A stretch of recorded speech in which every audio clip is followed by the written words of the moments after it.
They dragged me into court, calling me a liar, saying I was never a veteran. I'm Emily, and in that moment, my own parents tried to erase my life. But when the judge rolled up her sleeve and said, "She saved me in Kandahar," everything changed. What would you do if the people meant to love you most turned against you? Share your thoughts. I want to hear your heart. The first time I realized my parents wanted me erased, I was sitting 6 feet away from them in courtroom 14B.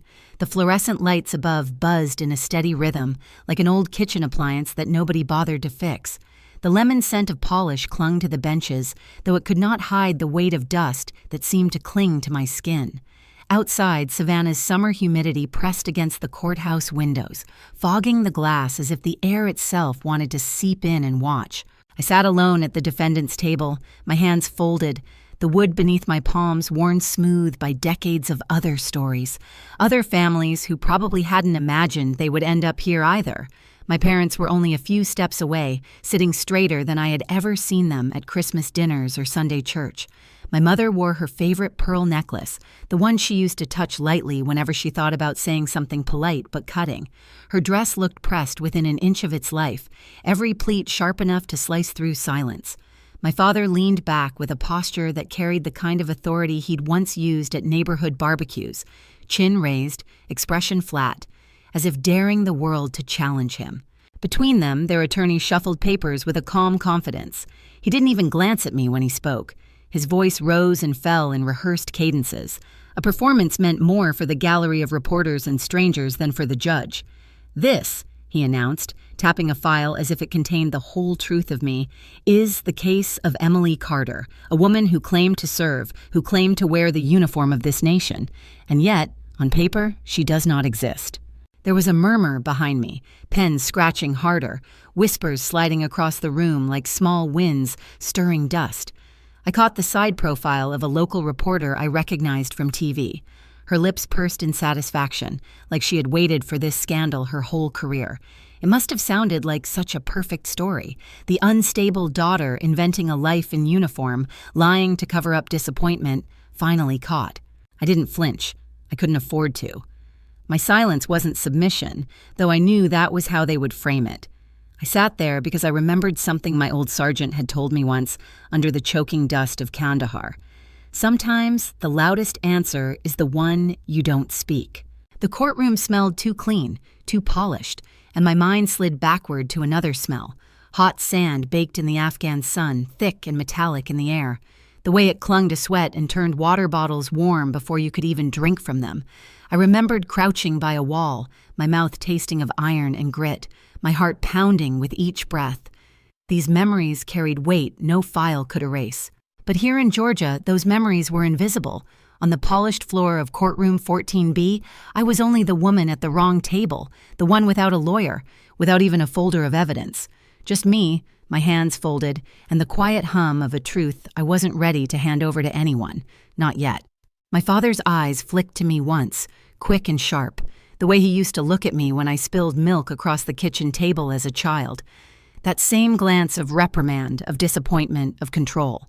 My brother Daniel wasn't there, but his absence carried its own accusation. I knew he was on their side. I'd seen his social media posts, polished family photos with captions about supporting truth and honor. Daniel had always been the good one, the dependable one, the son my parents trusted to carry their name forward without complication. The attorney continued, his words polished and smug. "Fraud, stolen valor, fabricated service records. This case is simple. My clients, Richard and Margaret Carter, have endured the humiliation of a daughter who built her identity on lies." I wanted to laugh. Humiliation? As if my life had been a stage play designed for their reputation, and now the curtain had finally fallen. Instead, I sat still, my thumb pressed against the groove in the wooden table, circling the shallow dent left by someone else's pen years before. That simple act grounded me more than anything he was saying. I thought of the cedar chest in my small rental home, tucked in the corner of my bedroom, its lid heavy with memory. Inside, my uniform lay folded with a precision I had learned from repetition, from ritual. Alongside it, a pair of boots still carried the faintest trace of dust, stubborn even after years. That chest was proof of a life lived, even if the world in this room didn't care to see it. I remembered the way my mother's hands had once brushed crumbs from my high school graduation gown, her face soft with pride. Now those same fingers clutched her pearls as though they were a shield against the daughter she no longer claimed. Her eyes were cold, polished like river stones, and when they slid past me, they carried not even a flicker of recognition. The judge, Talia Menendez, leaned slightly forward. Her expression remained calm, composed, but I caught something. A shift in her gaze that made me pause. Her eyes lingered on me a moment longer than protocol required, as though recognition stirred in her memory. But then she blinked, folded her hands, and her mask of neutrality returned. The attorney struck his final blow of the day. On paper, she doesn't exist. The words echoed longer than they should have, bouncing off the paneled walls until they pressed against my chest. I breathed slowly, the way I had trained myself to do when adrenaline threatened to take over. My silence remained my shield. To deny, to argue, would have given them the performance they wanted. Instead, I let the quiet stretch until even the reporters shifted uncomfortably in their seats. 6 feet away, my parents sat anchored in their righteousness, dressed in the armor of reputation. 6 feet away, I sat in the strange clarity of erasure, my very existence called into question. And 6 feet away, Judge Menendez's eyes flickered with something she did not voice. Something that made the air around me feel less final, less certain. I didn't know yet what that flicker meant. All I knew was that, for the first time, silence had become my loudest weapon. And for reasons I couldn't yet explain, the judge seemed to hear it. They thought my silence meant guilt. They never understood it could also mean loyalty. When the judge's eyes met mine in courtroom 14B, something behind her composure shook loose a door I had tried to keep bolted. The polished bench beneath my fingertips became rough, as if Kandahar dust had seeped through the cracks of memory and into this Georgia courtroom.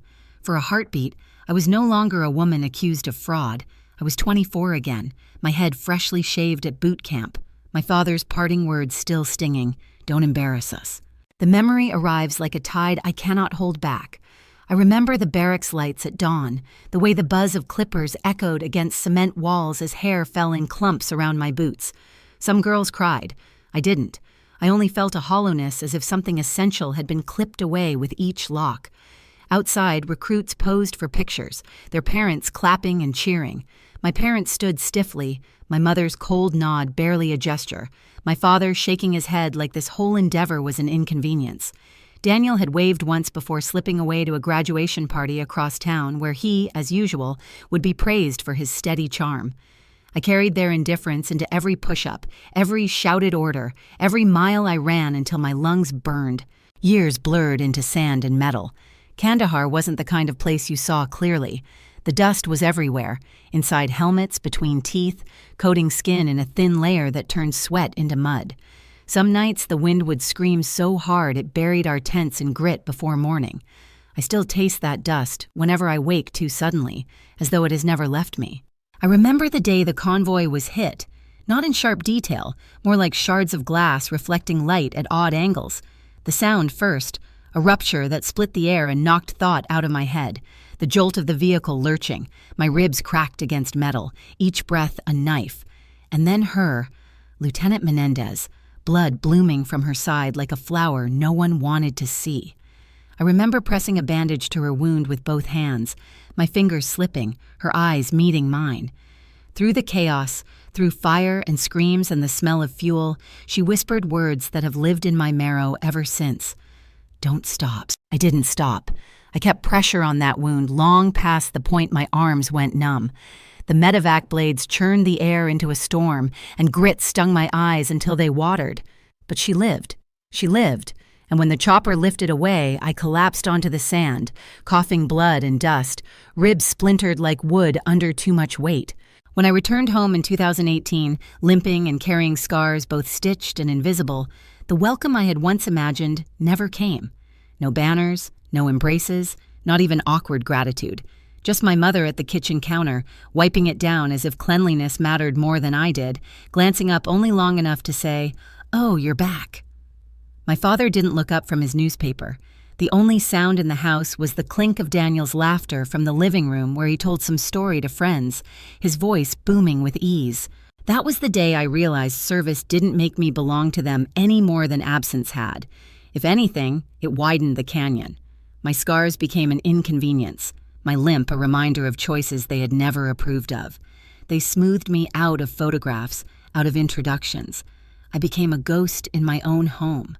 Now, years later, sitting in this courthouse during recess, I pressed my fingertips into the bench's grain and almost felt the rough edges of Kandahar sand again.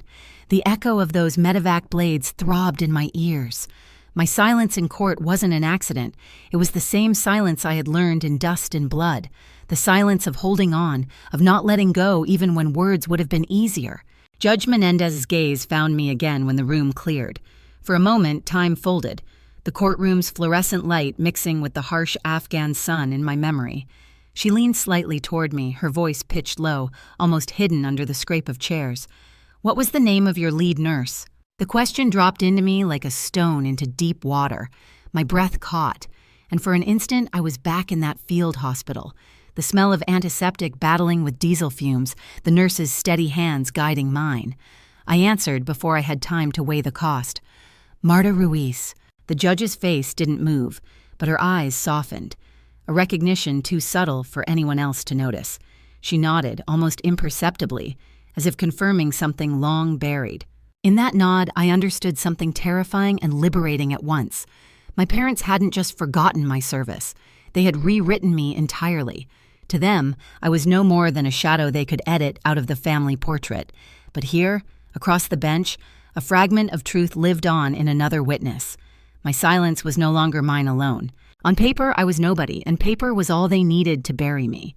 The courthouse was fuller that morning, every seat pressed tight with strangers who leaned forward as though waiting for the fall of a hammer. The heat outside seeped through tall windows, thick and sticky, coating the air like syrup you couldn't swallow. Inside, the smell of old wood mingled with the sharp ink of freshly printed files. Every sound echoed, the shuffle of shoes, the clicking of pens, the cough someone tried to stifle but couldn't. I sat in the defendant's chair with my back straight, my hands folded, my silence drawn like armor around me. When the attorney rose, he carried a stack of papers as if they alone could outweigh the years I had lived. His voice was smooth, rehearsed, cutting each word into the stillness like a knife slicing fruit. He laid the records out one by one, missing enlistment papers, gaps in official rosters, no medals listed, no unit that could confirm my name. Each page was another nail, hammered carefully into the coffin they wanted to build around me. I didn't reach for the papers. I didn't lean forward. My parents did. Richard, polished in his navy suit, adjusted his tie with a precision that almost gleamed. Margaret's pearls caught the light as she tilted her head, just enough to let the gallery see her worry. A mother's suffering, carefully choreographed. And then Daniel, my brother, leaned toward them, whispering something I couldn't hear, his hand on our father's arm like he was reassuring him through my trial. He looked exactly as he always had at family dinners, steady, favored, the one they could present to the world without apology.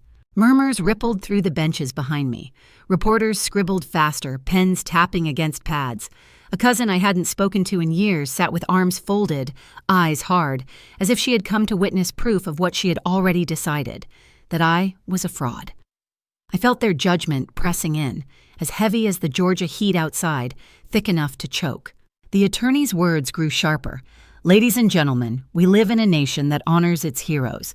But this young woman has built her life on a fabrication. She wears scars without a record. She tells stories without proof. She asks for sympathy without a single document to anchor her tale. On paper, she doesn't exist.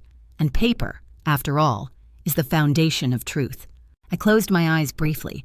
For a moment, I wasn't in the courthouse at all. I was in Kandahar again, my arms locked under the shoulders of a dying soldier, dragging him across sand that felt endless.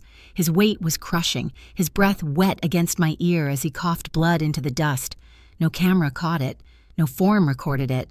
There was no medal for carrying another's last moments on your back. When he grew still, when the air went out of him, there was no place to write his name except on my bones. That moment lived nowhere but in me. The attorney held up a sheet, crisp and damning. "You see? Even the Department of Defense can't find her." I opened my eyes again and sat steady. I could feel my heart pounding, not from fear, but from the memory of a medevac's rotor wash, the whisper that had once pulled me through, "Don't stop." My silence wasn't surrender. It was the only loyalty I had left. To those whose names were never written, whose stories existed only in the quiet breaths of those who carried them forward. Daniel leaned back in his seat, the corners of his mouth pulling into a faint smile, as if the attorney's rhythm matched the music of his own superiority. My father lifted his chin. My mother dabbed the corner of her eye with a handkerchief.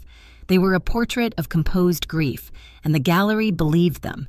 The murmurs grew louder, sympathy curving toward the polished side of the aisle, leaving me stranded in my own stillness. The judge's gavel did not strike, but her posture shifted. Judge Menendez leaned forward ever so slightly, her eyes narrowing, her breath catching like someone about to break a long silence. For an instant, I thought she might. My chest tightened, a flicker of hope I didn't want to name rising in me. But before she could speak, the gavel came down for recess. The sound cracked across the room, scattering every fragile possibility into shards. Reporters leapt for the doors, cameras flashing as if my humiliation were currency to be traded. My family rose together, Daniel's hand guiding our mother with a protective touch, my father's arm steady at her back. They looked dignified, untouchable, while I remained in the chair that felt colder with each passing second. On paper, I was already gone, yet I stayed silent because silence for me had always meant more than surrender. It meant survival. It took only 6 words to dismantle everything my parents had built against me. The courthouse smelled of sweat and polish, that strange mix of humidity and wood that seemed to grow heavier as the afternoon wore on. Outside, the Georgia sun pressed against the windows, while inside, the fluorescent lights burned relentlessly above us. The benches groaned under the weight of people leaning forward, waiting for the final blow. The attorney's voice had found its rhythm, sharp and steady, as if he believed each repetition would drive me further into the ground. "If she truly served," he said again, lifting his chin toward the gallery, "then where is the proof? No records, no photographs, not a single witness who will stand here and vouch for her story." My fingers rested on my lap, tracing the ridge of the scar beneath my sleeve. I didn't look down, but I could feel the familiar line pressed against my skin, a reminder carved into me long before this courtroom. The words "Don't stop still" echoed, carried from a desert half a world away into this airless chamber where truth had no footing. Across from me, my parents sat poised, their bodies angled like portraits framed for admiration. My father's mouth twitched into what might have been the shadow of a smile, his tie perfectly aligned as though victory had already been cinched. My mother dabbed delicately at her temple with a folded tissue, the pearls at her neck gleaming in the artificial light. Daniel leaned toward them, his hand cupped near our father's ear, whispering words I could not catch. Whatever they were, they drew a faint nod of approval from Richard Carter. The 3 of them looked like a tableau of triumph. The attorney adjusted his papers, shuffled them with the satisfaction of a man certain he had laid his trap, and declared louder, "She has nothing, not a shred of evidence. This entire identity is a fabrication, a myth," she tells herself in place of reality. The words floated above the courtroom, and for a moment, all I could hear was the scrape of my breath against the silence I had built around me. I felt the weight of eyes, of strangers' curiosity, and my family's certainty, and I sat still. Stillness had become my only weapon, my only vow. Then Judge Talia Menendez shifted in her chair. It wasn't a large movement, but the entire room seemed to bend toward it, as though the bench itself had drawn a new center of gravity. She leaned forward, her hands folded in front of her, her gaze fixed not on me, but on the attorney who had filled the air with his certainty. "Counselor," she said, her voice sharp yet calm, the kind of tone that stills a storm, "I can tell you exactly where she's been." A murmur cut through the gallery, gasps rolling like a tide against the walls. My own breath caught, my spine stiffening, though I hadn't moved. My scar burned under the fabric as if it already knew what was coming. The attorney froze, his mouth slightly open, a page half raised in his hand. "Your Honor?" he stammered. Judge Menendez didn't blink. "Kandahar," she said. "She was in Kandahar. She served, and she saved me." The silence that followed wasn't empty. It was thick, trembling, charged with the weight of truth, spoken aloud after too long buried. She lifted her arm, slow and deliberate, and drew back the sleeve of her robe. The fluorescent light caught the jagged mark that ran along her forearm, stark against her skin. "I carry the scar," she said simply. Every sound in the room vanished. No coughs, no shuffling feet, no pens clicking. Even the air itself seemed to hesitate. My parents' faces were masks of sudden stillness. Daniel's mouth parted slightly as though he'd forgotten his lines. The attorney lowered his page as if it had turned to ash in his hand. I exhaled. For the first time in years, I let the air rush out of me without holding it back, without measuring it against fear. My chest ached with the release, like something locked tight had finally given way. The gallery sat stunned, the weight of Judge Menendez's words pinning them in place. Somewhere behind me, I sensed the quiet arrival of others, men and women who slipped into the benches, veterans whose faces I barely recognized, but whose bearing was familiar. They didn't speak. They didn't have to. Their presence filled the air with something stronger than proof: solidarity. The gavel struck, sudden and final. "This session is adjourned," Judge Menendez declared. Her voice carried no flourish, no triumph, only certainty. The room erupted in whispers, cameras flashing as reporters scrambled for the doors. My parents rose together, but this time their movements lacked the poise of victory. My father's jaw was tight. My mother's pearls clutched as though they might keep her upright. Daniel didn't look at me. I stayed seated, my hands still folded, my scar still burning under my sleeve. There was no triumph in me, only the heavy shadow of grief, the reminder that truth spoken aloud could not erase the years of silence or the losses etched into my body. I had been seen, finally. But being seen did not mean being healed. The next morning, the courthouse was full of strangers who somehow knew exactly who I was. I felt it before I turned to see them. Boots settling on marble, caps tugged lower on weathered brows, women with close-cropped hair smoothing their jackets as they took their seats. They didn't sit scattered the way curiosity sits. They formed a quiet line behind me like a windbreak, like a stand of oaks shouldering the storm so the field can breathe. The heat outside had already started its slow climb up the courthouse steps, and the air inside held that damp Georgia heaviness that makes fabric cling and patience run short. A bead of sweat traced the back of my neck, but the bench beneath my hands stayed cool and solid, reminding me to keep still. Reporters clustered near the doors, exchanging hand signals with photographers who drifted in and out like restless shorebirds. Every few seconds, someone wiped a camera lens with the corner of a shirt. I caught sight of my parents when the deputy led them to their row. My father's jaw clamped tight, my mother's pearls aligned perfectly at her throat. Daniel just behind them, face composed, eyes narrowed the way a man narrows them when he's already chosen a side and is only waiting for the paperwork to affirm it. None of them looked at me, not once. When the clerk stood to read, the room settled. Paper whispered against paper. A blue folder opened. The voice was flat, careful, the kind of cadence meant to keep radio announcers from stumbling. The order authorizing release of classified material, the dates of deployment, the units, the commendations, the fact that redactions had been lifted under emergency exception, the Bronze Star, the letters of field recognition with my name written in a steady hand that was not mine. Each line landed like a slow rain on parched ground. Not dramatic, not cinematic, just water doing its plain work. The Pentagon liaison didn't glance in my direction, and I was grateful for that. Grace sometimes looks like the absence of attention. He spoke to the court, not to me, as if truth should be handled like any other document. Stamped, logged, placed in the proper file. I watched the judge listen without blinking, watched the gallery lean carefully, almost reverently, as though a hymn had started that nobody wanted to interrupt by breathing wrong. My parents hardly moved. My father's shoulders pitched forward a fraction, that was all. My mother blinked twice and lifted her tissue to a dry eye. Daniel's hands tightened on his knees, knuckles whitening, then relaxing again as if he'd caught himself revealing more than he intended. The veterans behind me did nothing and everything. They folded their hands. It felt like the whole room copied them, palms meeting quietly in laps, a small choreography of decency. When the clerk finished, the silence that followed felt different than the silences I had learned to live inside. It wasn't the silence of disbelief or disapproval, not the silence that says prove it. It was the kind that comes when a bell has stopped ringing and the air remembers the note anyway. Judge Menendez looked over the rim of her glasses and said what needed saying in a voice without ornament. The complaint was dismissed with prejudice. No flourish, no speech, just the hinge turning, the door closing, the latch catching. The words loosened something under my ribs. I didn't cry. I didn't smile. I exhaled.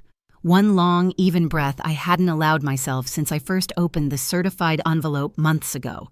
Outside the windows, the heat was rising. Inside, people coughed softly as if waking from a nap. Reporters scrawled headlines in shorthand and hurried out, calling editors before the echo of the gavel had vanished. I stood to leave, and the veterans behind me rose as one, a seam opening so I could pass, heads dipping in that quiet way soldiers do when they don't want to make a moment about themselves. A woman with a silver star pinned to a plain blazer touched 2 fingers to the brim of her cap. A man whose hands shook just enough to betray long practice still managed to hold the door so I wouldn't have to. No one said thank you, and no one said I'm sorry. We let the silence say all the decent things language tends to overdress. On the steps, heat wrapped me like a damp quilt. Reporters tried to form a semicircle and then thought better of it when they saw the line of veterans fall into place behind me. I kept my eyes on the curb, on the crack where a weed had found a life anyway. A deputy nodded, more neighbor than officer, and I nodded back. Sometimes community is just the exchange of small acknowledgments you can bank later when the night is long. That evening, the apartment felt too still, like a photograph of itself. I set a glass of water on the counter and watched condensation bead and travel the curve like slow rain. The cedar chest waited in the corner the way faithful things wait, without petition, without need. Its lid gave that small, familiar sigh when I lifted it. My uniform lay there with the kind of order that used to feel like safety. The gloves, one thumb stitched clumsily where I'd torn it on a buckle, rested beside the folded fabric. The coin from Menendez, heavy as truth, caught what light the room had left. The smell of cedar mixed with a faint trace of canvas and something I can only call time. I placed the coin in my palm and let it warm. In this life, rough days can weigh you down, but there's room for grace when we remember to carry what's ours and set down what isn't. I didn't speak the thought aloud. I just stood with the chest open until the coin cooled again and the quiet put its hand on my shoulder. 2 weeks passed. Savannah did what Savannah always does in late summer. Cicadas wound up the trees. Hurricanes flirted with the coast. Grocery stores stacked bottled water near the entrance as if reassurance could be shrink-wrapped. I went to the clinic twice to sign volunteer paperwork I wasn't sure I'd submit yet. I bought tomatoes at the Saturday market and let a farmer tell me about soil as if he were describing the inside of his heart. I slept through one night and then failed the next. Healing, I learned, keeps its own calendar. The letter arrived on a Tuesday. Mail slotted through the door so quietly I didn't notice until evening. My name on the envelope in a familiar, careful hand. My father's, loops as neat as a surgeon's stitches. I stood there for a long minute before I slid it open with my nail. Thick stationery, embossed. No greeting. Phrases that sounded like apologies until I held them up to the light. Family is complicated. Truth is often a matter of perspective. Regret for any distress caused. He signed it with his title and full name as if he were corresponding with a colleague after a conference, as if we had never shared a kitchen, a driveway, a last name spoken softly down a hallway at night. I read the first paragraph, then the second, and felt nothing rise to meet them. Not anger, not sadness, just a clean space where something used to live. I went to the sink, struck a match, and held the bottom corner until flame found paper. The fire moved with ridiculous politeness, curling the edge before it darkened, ash turning in on itself like a leaf at the end of a season. I carried it to the balcony and let the night take what it wanted. Small flakes lifted and drifted away, not dramatic, not symbolic so much as inevitable. Closure, I decided, would not arrive stamped or sealed. It would arrive as absence that stopped hurting. Back inside, the apartment smelled faintly of smoke and cedar. I closed the chest and ran my palm over the lid, feeling the small imperfections in the grain. Tiny rises where the wood had its say despite the saw. The veterans' line in the courtroom returned to me the way a steady tide returns, not to rescue, not to prove, just to keep company with the shore. I turned off the kitchen light and the room held its shape in the soft spill from the street lamp. Familiar shadows right where they belonged. The chest in the corner, the coin on the dresser, the uniform folded into quiet. It wasn't victory, it was survival. And for tonight, that was more than enough. Sometimes closure isn't an apology. It's the absence that finally stops hurting. I learned that on a mountain morning when the air felt new, thin, and clean, carrying the scent of pine resin and creek water. The house I had bought outside Asheville sat quiet at the edge of a stand of trees, paint still fresh, chimney waiting for the first honest fire of the season. 2 bedrooms, one for sleep and one for remembering, though sometimes I swapped their purposes. I was still learning that freedom included the right to redefine. The first weeks were filled with a kind of stillness I had mistaken for loneliness, until I noticed how sound carried differently here. The creek behind the house had a rhythm, soft but insistent, like a pulse that reassured more than it reminded. Windows breathed drafts that smelled of wet earth. I built a bench from pine slats, clumsy in places, splinters rising where I had sanded unevenly.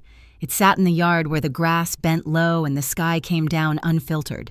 The bench replaced the courtroom chair I had occupied too long, that hollow, polished seat that once declared me non-existent. This bench, uneven but mine, spoke a different language. By spring, I had settled into work at the small veterans clinic. Peer counseling, they called it. What it often meant was sitting with silence until someone else trusted it enough to fill. I didn't offer advice. I offered presence. Some mornings were light, small talk about gardens or grocery prices. Others were heavy, words halting as though dragged from a riverbed. I learned that sometimes the greatest kindness is letting silence stand unchallenged, like a mountain holding its place against the wind. One afternoon, a Marine veteran, broad-shouldered but stooped as if gravity had learned his name too well, paused at the doorway before leaving. He didn't shake my hand or salute. He just said, "You didn't beg. The right people notice." Then he left, his boots heavy on the wooden steps, his words light but rooted.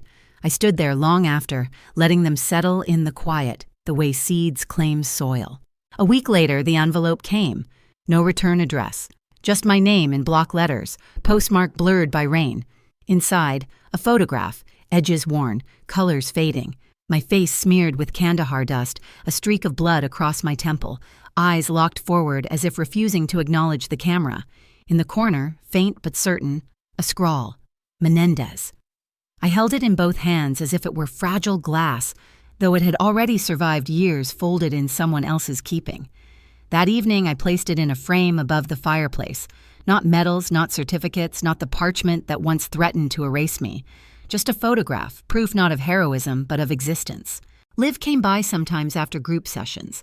She was younger, hair cut short against the summer heat, voice carrying the edge of someone still learning how to trust it. One evening, we sat on the bench as cicadas tuned up their instruments. She confessed, voice barely louder than the creek, "My parents think I made it up. The deployments, the work, they say I tell stories." I looked at her and felt the echo of a wound I no longer carried. "Maybe they don't need to believe," I said gently. "The truth survived. That's what matters."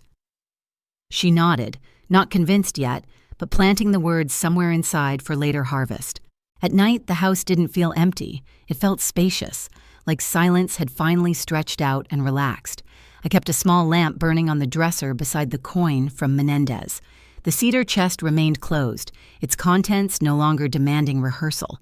The absence of phone calls from Savannah, the unbroken quiet of my family's names on caller ID, felt less like punishment and more like space I could breathe into. Closure, I learned, wasn't receiving what you were owed. It was recognizing what you no longer needed. On the last warm night before autumn, I sat on the bench I had built, the wood rough under my palms. The pines whispered as the wind moved through them, and above, the stars cut holes in the darkness. I breathed slow, steady, as if sinking myself to the mountain's own rhythm. For the first time, I didn't measure myself against absence. I let the night stand whole. I had survived, and for me, for now, that was enough. When I finally sat on that wooden bench beneath the pines, I realized peace was never about their apology, but about learning to breathe without waiting for it. Life taught me that silence can wound, but it can also heal when we choose to fill it with kindness instead of bitterness.